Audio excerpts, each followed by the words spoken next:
ரிப்பீட்டடாக டிஎன்பிஎஸ்சியில் கேட்கக்கூடிய square root sums தான் பார்த்துட்ருக்கோம். ஸோ இப்போ பார்க்க போகிற மாடல் வந்து ஸ்கொயர் ரூட்டில் செகண்ட் மாடலில் செகண்ட் டைப்பு. ஸோ கொஸ்டின் என்னென்னு படிச்சிடலாமா? Square root of 6 minus square root of 6 minus square root of 6 minus square root up to போயிட்டே இருக்குது. இதோட வேல்யூ என்னன்னு கேட்குறாங்க.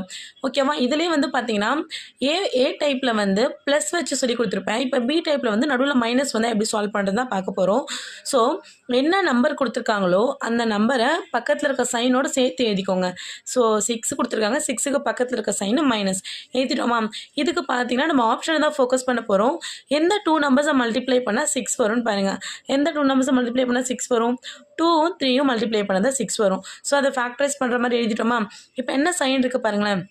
மைனஸ் இருந்துச்சுன்னா இந்த 2 நம்பரில் எது மினிமம் நம்பரோ அது தாங்க ஆன்சர். ஸோ ஆப்ஷன் ஏ தான் ஆன்சர்.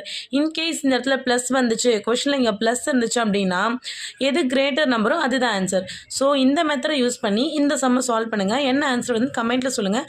அண்ட் ஆல்சோ உங்களுக்கு என்ன டவுட் இருந்தாலும் கேளுங்க. உங்கள் டவுட்டை நான் கிளாரிஃபை பண்ணுறேன். தேங்க்ஸ் ஃபார் வாட்சிங்.